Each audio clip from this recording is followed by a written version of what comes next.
ఈరోజు నా ప్రశ్న, నిన్ను ఒక ఆత్మీయునిగా గుర్తించకుండా చేస్తుంది ఏమిటి? నిన్ను ఒక మంచి తండ్రిగా, మంచి తల్లిగా, మంచి భర్తగా, మంచి భార్యగా, మంచి కొడుకుగా, మంచి కూతురుగా, మంచి సేవకునిగా, సేవకురాలుగా గుర్తించకుండా మనుషులను నీకు దూరం చేస్తున్న అవలక్షణాలు నీలో ఏమున్నాయో తెలుసుకుంటే బాగుంటుంది. ఏమిటి? పెత్తనం చెలాయిస్తున్నావు ఏమిటి? అసలు మా మీద నిన్ను అధికారిగా నియమించింది ఎవరు? ఎవరితో మాట్లాడుతున్నారో తెలుసా ఈ హెబ్రీయులు? అయ్యో, సకల విద్యలు నేర్చుకున్న, ఫరోకి మనవడగా పిలువబడిన, ఫరో కుమార్తె యొక్క కుమారుడిగా ఎంచబడిన గొప్ప వీరుడైన శూరుడైన వ్యక్తిని పట్టుకొని ఏమంటున్నాడు తెలుసా? ఏంటి నువ్వు గట్టిగా మాట్లాడుతున్నావు ఏంటి? మా మీద నిన్ను ఎవడు పెట్టాడు అధికారిగా? నీ దారి నువ్వు చూసుకో. ఎందుకంత తక్కువ చేసి మాట్లాడుతున్నారు? ఎందుకంత చీప్గా మాట్లాడుతున్నారు? కారణం తెలుసా? అతని ప్రవర్తన చూశారు కాబట్టి. సహోదరులు, సహోదరులు, భక్తుడైన తిమోతికి పౌలు ఒక ఉత్తరం రాస్తూ అంటాడు, నీ యవ్వనాన్ని బట్టి ఏ ఒక్కడు నిన్ను తృణీకరించకుండా జాగ్రత్తగా చూసుకో. నీ మాటలోను, నీ ప్రవర్తనలోను, నీ ప్రేమలోను, నీ ఆత్మీయతలోను నీ చుట్టూ ఉన్నవారికి మాదిరిగా ఉండు. ఎవడు నిన్ను చిన్న చూపు చూడకుండా, ఎవడు నిన్ను చూసి చీప్గా ఆలోచించకుండా, తక్కువ చేసి మాట్లాడకుండా నీ ప్రవర్తనను జాగ్రత్తగా కాపాడుకో. తిమోతే, నీ ప్రవర్తనను బట్టే, నీ ఆత్మీయతను బట్టే నీ చుట్టూ ఉన్నవారు నువ్వేమై ఉన్నావో ఎంచుతారో, భావించుతారో. కాబట్టి నీ ప్రవర్తన జాగ్రత్తగా చూసుకో.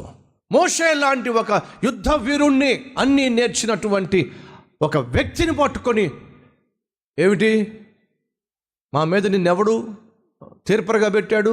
మమ్మల్ని కూడా చంపేస్తావు నువ్వు? అంత మగాడువా నువ్వు? ఏమిటి మాటలు?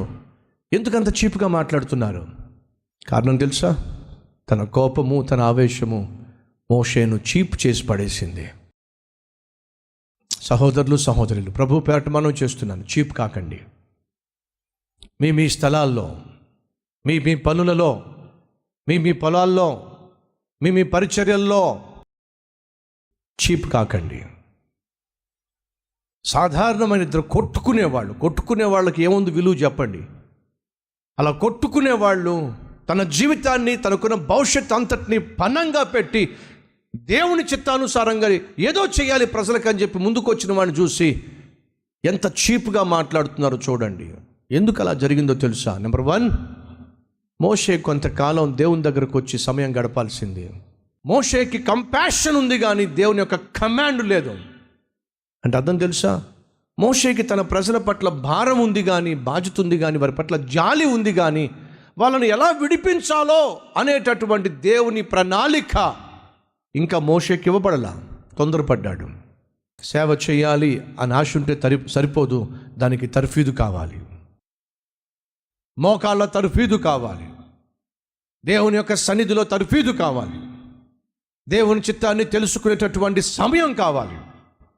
అదే సమయంలో సకల విద్యలు ఉన్నప్పటికీ తనలో ఉన్నటువంటి కోపతాపాలు కంట్రోల్ చేసుకోగలిగినటువంటి ఆత్మ నియమము కావాలి. అది లేకుండా తొందరపడేసరికి ఏమైందో తెలుసా? ప్రతిఫలము. మోషే యొక్క ప్రతిఫలాన్ని మనం చూస్తున్నాం. ఆఖరికి మోషే అక్కడి నుంచి పారిపోవాల్సి వచ్చింది. చూడండి ఏముందో, నిన్ను అధికారిగా, తీర్పరిగా నియమించిన వాడెవడో, నీవా ఐగుప్తుని చంపినట్లు నన్ను నువ్వు చంపవలనని అనుకొనుచున్నావా అనెను. అందుకు మోషే, నిశ్చయముగా ఈ సంగతి బయలుపడిననుకొని భయపడిను. అనుకున్నాడు పాపం మోషే, ఆ ఐగుప్తుని చంపేసి వాడిని కప్పెట్టేశాగా, ఇంకెవరికి తెలియదుగా అనుకున్నాడు. కానీ మరుసటి రోజే మొత్తం బయటకు వచ్చేసింది. సహోదరులు, సహోదరులు, సత్యంగా గ్రహించండి. నువ్వు ఎంత పాపిష్టి పని చేసినా, అది ఎంత తెలివిగా చేసినా, ఎవరికి తెలియకుండా కప్పెట్టేసినా అనుకోకండి అది బయటికి రాదని చెప్పి. చాలామంది తప్పుడు పనులు చేసి, పాపిష్టి పనులు చేసి, శరీరానుసారంగా జీవించి, ఇష్టానుసారంగా ప్రవర్తించి, ఎవరికీ తెలియకుండా వాటిని దాపెట్టేస్తూ ఉంటారు. అది వ్యాపార విషయంలో మోసం కావచ్చు, చదువు విషయంలో మోసం కావచ్చు, ఉద్యోగాలు సంపాదించే ప్రక్రియలో తప్పుడు సర్టిఫికెట్స్ కావచ్చు, భర్తకు తెలియకుండా, భార్యకు తెలియకుండా అక్రమ సంబంధం కావచ్చు, ఉద్యోగాలు చేసే చోట పరాయి స్త్రీతోనో పరాయి పురుషునితోనో సహ ఉద్యోగితోనో పనికి మాలినటువంటి రిలేషన్షిప్ కావచ్చు, చదువుకుంటానికి వెళ్తూ చదువు సంధ్యలు లేకుండా చట్టాపట్టాలు వేసుకుని ఆ అబ్బాయితో ఈ అమ్మాయితో తిరగడం కావచ్చు. ఇలా తప్పుడు పనులు చేస్తూ చాలామంది అనుకునేది ఏమిటయ్యా అంటే నేను దొరకను, బయట పడదు అని చెప్పి. మోషే ఎంతో చాకచక్యంగా ఎవ్వరూ లేరనుకుని చెప్పి ఐగుప్తుని చంపి అడ్రస్ కూడా లేకుండా సమాధి చేసేసాడు అనుకున్నాడు. కప్పెట్టేశాగా, ఎవ్వరికి కనిపించకుండా తెలియకుండా దాపెట్టేశాగా, ఇక బయటపడే ఛాన్స్ లేనే లేదు అనుకున్నాడు. కానీ బైబిల్ సెలవిస్తుంది, నీ పాపము నిన్నో పట్టుకొనునో. ఎవరో నిన్ను పట్టించాల్సిన అవసరం లేదు. పాపానికి ఒక తెగులుంది, ఏంటో తెలుసా? అది నిన్ను పట్టుకుంటుంది, అది నిన్ను పట్టిస్తుంది. మంచి నిర్ణయం తీసుకుంటే సరిపోదు, ఆ నిర్ణయాన్ని క్రియల్లో పెట్టడానికి ఆత్మీయత కావాలి. పరిశుద్ధంగా జీవించాలి అని తీర్మానం తీసుకుంటే సరిపోదు, పరిశుద్ధంగా జీవించడానికి కావాల్సినటువంటి పెట్టుబడి పెట్టాలి. అనగా నీవంటూ ఖచ్చితంగా మోకరించగలగాలి, దేవుని సన్నిధిలో పరిశుద్ధతను పొందుకోగలగాలి. అలా కాకుండా నువ్వు ఆశ కలిగి ఉన్నంత మాత్రాన ఆ ఆశను క్రియల్లో పెట్టే ప్రయత్నం చేస్తే దేవుని సహాయం లేకుండా సాధ్యం కాదు. ఈ మాట చెప్పి ముగించేస్తున్నాను. మోషే యొక్క కోపము, ఆవేశము అతనికి గూడు లేకుండా చేసింది. కానీ తనలో మిగిలి ఉన్న మంచితనము మళ్ళీ అతనుకు నీడను దయచేసింది. నీ మంచితనము నీకు నీడనిస్తుంది, నీ మంచితనము నీకు మళ్ళీ బ్రతుకునిస్తుంది, నీ మంచితనము మళ్ళీ నీ జీవితంలో ఆశను చిగురింప చేస్తుంది.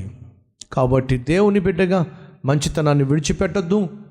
దేవుని కనికరము తప్పనిసరిగా ఏదో ఒక రోజు నీ మీద పుష్కలంగా కుమ్మరించబడుతుంది, నీ జీవితం మరలా పుష్పిస్తుంది అనే వాస్తవమును నమ్మినట్లయితే నాతో పాటు కలిసి ప్రార్థన చేస్తారా? Let us pray.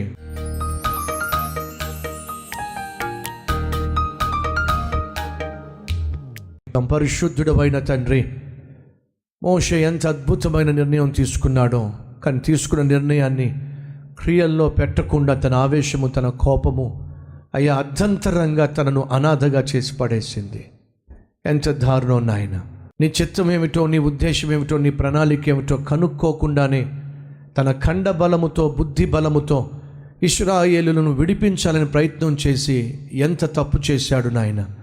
అయ్యో, మా జీవితంలో అనేక సార్లు మా బుద్ధి బలముతో, ఖండ బలముతో నాయన ఏవో చేయాలని ప్రయత్నం చేసి నష్టాన్ని, కష్టాన్ని కొంతెచ్చుకున్న మమ్మల్ని క్షమించండి.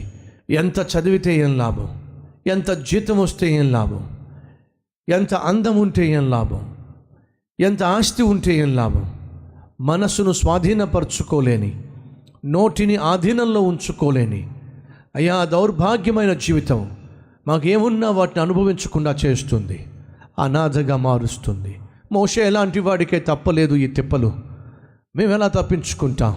కోపము మానుమో, ఆగ్రహము విడిచిపెట్టుము అని నీ ఆజ్ఞను నాయన శిరసా వహించి నువ్వు ఆశించినట్టుగా జీవించే కృపను మాకు అనుగ్రహించమని యేసు నామం పేరట వేడుకుంటున్నాం తండ్రి.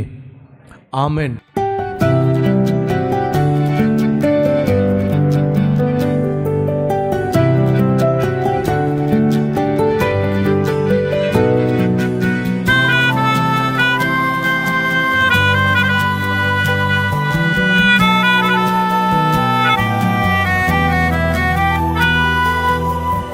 ఇది మొదలుకొని మీ జీవితంలో దేవుణ్ణి చూపించే అద్భుతమైన ఆత్మీయులుగా వర్ధిల్లాలని మనసారా ఆశిస్తున్నాను. ఈ క్లుప్త సందేశం మీకు ఆశీర్వాదకరంగా ఉన్నట్లయితే లైక్ చేయండి, అలాగే 10 మందికి షేర్ చేయండి. అంతేకాదు ఓ చక్కని కామెంట్ పెట్టండి, అది నేను చదువుతాను, దేవుని మహిమపరుస్తాను. మళ్ళా కలుసుకుందాం. అంతవరకు సెలవు.